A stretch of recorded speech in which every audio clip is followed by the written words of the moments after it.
Just waiting for the videos to start. They're all on. Hi! We are live again. Wow, I know. Twice in less than 24 hours. That's a new record for us, right? Super new record. Well, good morning, afternoon, evening, wherever you are. It's one of those three, right? We came online today. It's going to be a short video because I finished a meditation and it was such a very strong message from the angels that I really felt like I wanted to share it with you watching. And I shared it with him and he's like, wow, you should really like share that. And I'm like, really? That was good. So here we are. So I was meditating and the message that I got was seeing the people around you as your brothers and sisters. And so the reason that came up for me is I have two mentors that I look highly upon. And for the longest time, I saw them kind of like a mom and a dad. And seeing someone who isn't your mom or your dad as your mom and your dad is a little out of balance. And there's been a lot of hurt in regards to that relationship because I felt like I needed to, impress is not the word, what's the word I'm looking for? Make them proud of me. Yeah, that's it. Make them proud of me.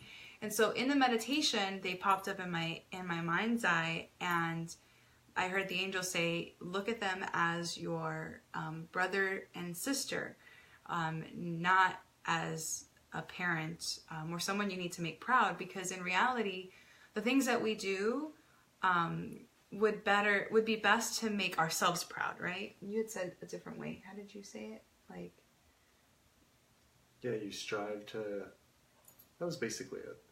You strive, not to make someone else proud or to please someone else, but you have to please yourself. You're progressing yourself, not progressing thinking about what you need to do to please someone else. Yeah, and what's really interesting about this message is that I was thinking back and I'm like, oh, when I was a little girl, I always was striving to please my mother and to make her proud of me. And I heard again in the message, it was like, even when you're a child, it would be best not to teach our children to try to please their parents. It would be best to teach them to accept that their actions have a reaction or a cause and effect, and it all comes back to them and whether they're proud of their decisions, if they're happy with their decisions, so that they can take responsibilities for the things that they do. And learn from it. Yeah, and learn from them. So I don't know if anyone watching has had similar experience to what I've experienced and what I just heard and felt. I know that you mentioned that you were also striving to please your parents too. I think that's something that a lot of children do. Yeah. Everything, just down to just simple things, even certain colleges you're going to go to, this, that, and the other thing. So if you can shift your viewpoint in seeing people around you as more of like a brother and sister, it feels like more of a balanced relationship. So I was an only child, so seeing somebody as a brother or sister was really challenging for me until I met my friend Cash. And so for the longest time, Cash ended up feeling like a brother to me. And so in that relationship, he taught me how to see others like a brother or sister, where a brother and sister, hopefully you're not trying to please them. A brother and sister is someone that you can maybe confide in, to go to and ask them for advice, but that advice that they give you isn't something that you're gonna like hold to, like, what is that called? Like hold, like... Yeah, it's not like ironclad type. Yeah, it's not like an ironclad. Like when your parents tell you something, I know for myself, I would be like, oh my God, that must be the only way. If my mom said it, I must listen to that. But with a brother or sister, it's more of like, okay, I can get advice from you. And choose to take it or not take it. Yeah, that's a big one. And choose to whether to take it or to not to take the advice or to make it your own.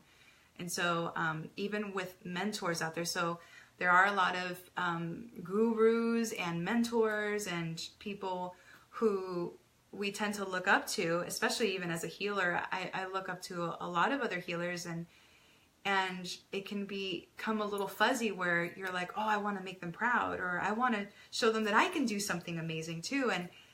And in reality, it's making ourselves proud and doing things for our own selves. So that was the message that I got from the angels that I wanted to share with you, and hear if any of you had similar experiences. So watching from Indiana. Hello, Stacy. Do you have any experience you'd want to share? You grew up with a brother, so you know what it's like to actually talk to. Yeah, not a particular experience, more just the thought of you have to progress yourself instead of, because you're held back in a certain way if you're trying to do what you think is what your parents or whoever you think is thinking about you, or has your best, has an idea of what you should be doing in their mind or whatever to be successful. Then you're not really progressing yourself. Yeah, and everybody has an idea of what you should or shouldn't be doing. Right. But in reality, it's what you feel is right. What your higher self, your inner child, and your heart say. Because you could listen to 30 or 40 different opinions from 30 or 40 different people on all what would be a good thing to do, or the right way to think, or the right way to heal, or the right doctor to go to, the right car to drive. And you brought up a really good point, like even seeing a doctor or seeing a healer, they're going to give you advice. But again, if you look up to your healer, if you look up to your doctors, we kind of give up our body. And so there's a book behind me. I don't know if you see it right there. The title is called Own Your Own Body. And so I want to kind of come full circle with this, where when we tend to look at other people as like someone we want to make proud, when you see a healer or a doctor or a teacher or anyone like that, you still have to own yourself. Like, they're going to give you advice, but you still have to make the executive decision whether to take it, whether it's good for you, not just because they say that it is. Because ultimately your intuition is going to be the one that knows the most. So we're getting lots of thumbs up. Thank you, hearts. Thank you. This is something that just came out of nowhere today. I wasn't expecting to talk about it, but it came strongly in my meditation, and the angels were teaching me a lesson, because I held, and maybe I still do hold, these two teachers really strongly, like on a little pedestal. In high regard. In high regard, yeah, because I do love them so very much. Esteem, esteemed colleagues. I can't say that. I'm going to cry. I got to tap. Tap, tap, tap when I get triggered. So yes, if you ever get triggered, just tap. Tap the center of your chest and breathe. I've had to work on that too, though, just staying in my own lane, my own little tunnel vision of what I need to be doing for myself without worrying about what anyone thinks or what anyone says. Well, now coming to the relationship of spouses. So definitely our relationship, we've recognized that, I've recognized that I was trying to make him proud, and your spouse, like your spouse is someone you're living with, 24/7, someone that you love with all your heart, and anything that you do affects them. So it's challenging to not think, well, will this make them happy? Will this make them proud? Have you felt anything like that too? Let us know what you think. Give us some feedback, guys, so we can kind of like communicate with you too. But on the relationship point, yeah, I felt a little bit that way, but more recently, more just, I know that everyone around you will be happier when you're in your own lane doing your own thing, what you exactly want to be doing, whatever, no matter what everyone else thinks, then you're going to be a happier person to be around, and then everyone's going to get along with you better. Yeah, a really awesome healer taught us, actually, was it a year ago, Charito? She taught us that every single person is on a boat, like a little mini kayak, a one-person kayak. And when we get into relationships, we tend to abandon our boats and try to get into the other person's kayak, which in reality is only a one-person kayak, and it ends up trying to drown the boat, trying to drown the two of you. And so it's actually best for each person in a relationship to stay in their own kayak, their own little boat, and then be floating down the river, floating, parallel to each other, not, abandoning your own ship type of thing.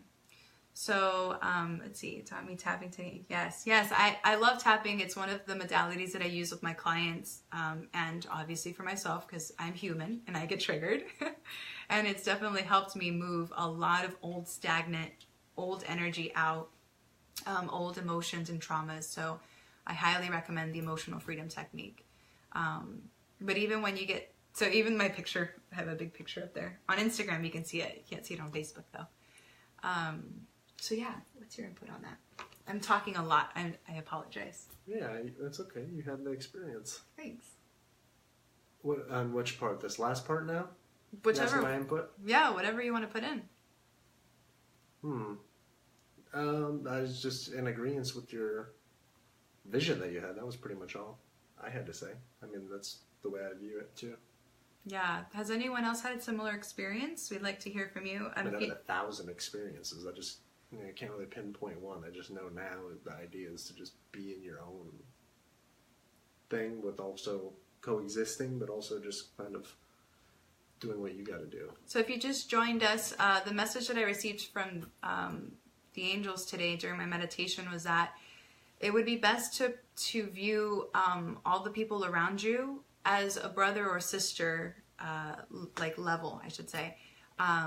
Especially when you're looking at your like mentors or parents or spouses. Not all parents are like that either. It's just there's some parents that are those, I don't know what the right term is. They're kind of like, they have a plan set for you. A lot of parents have a plan for their children, I think, I guess. I don't know. I'm not a parent, so I can't say really, but I imagine some people have a plan for their kids, and it's like, that might not be their plan, so you can't be too mad. They kind of got to do and learn their own way.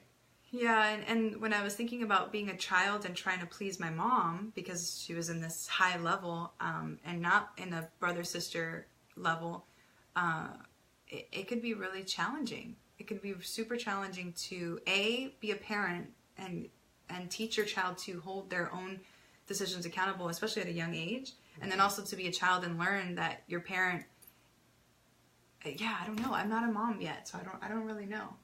But are there any moms watching? Like, how did you hold your children accountable for their own decisions? Stacy Brown. Yeah, she was talking about tapping. But she also wrote, I loved how you talk about this, trying hard with my 3 kids to do as you say. Oh, yes. Yeah, Stacy, if you're still watching, like, how are you teaching your children to kind of own their own decisions? And at what age do you do that? Like, what? Well, that's cool. Like, how can we avoid teaching our children to in trying to make us proud? Wait, how did I say it? Make you proud, or a lot of them instill fear. Yeah, why don't let me down. Yeah, why do we say that to our I'm so children? disappointed in you.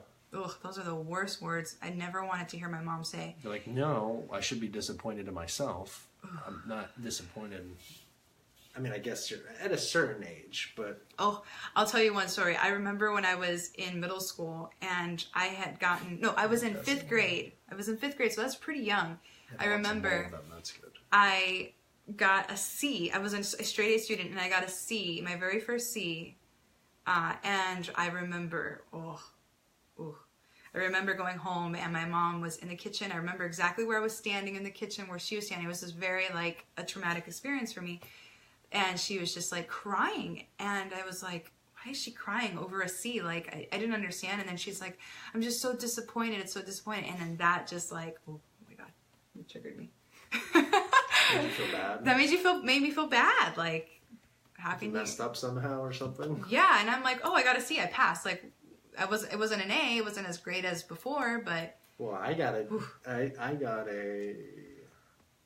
getting D's in math in middle school. But did your parents ever say that they were disappointed in you? No, I think they tried to get me help, but just, come to find out, I just don't like math. So I'm not interested in it, and if you're not interested in it, you're not going to be that enthusiastic about doing it. Stacy, that's really good. When you talk it out with your kids, the cause and effects. I think my mom taught me that. My mom did teach me cause and effect, but we're all human, and I think in that moment she might have let her guard down and just like showed her true emotions in front of me, which inadvertently affected the way I felt about it and the way that I saw, oh my gosh, I need to make my mom happy. And I took that responsibility, and I think children end up doing that. They end up taking responsibility for their parents' happiness. I haven't had that, like the school, other than when I took a semester off from college and I could just see it suck the life out of my parents. That I took a semester off. Really? Yeah. Yeah, I think my mom did that too when and I luckily, quit. But they didn't really,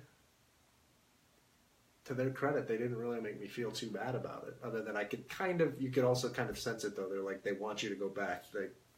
Subliminally, we need you to get back in school and finish that because subliminal messages. That's how you're going to be successful. Yeah. It's hard. It's harder as I get older, sitting on the sidelines while my 17-year-old learns, and he will make mistakes. I will always tell my kids I am here to help them in their journey. That's really awesome. Yes, thank you, Stacy. Thank you guys for watching. This was supposed to be a very short, quick, message that I wanted to share.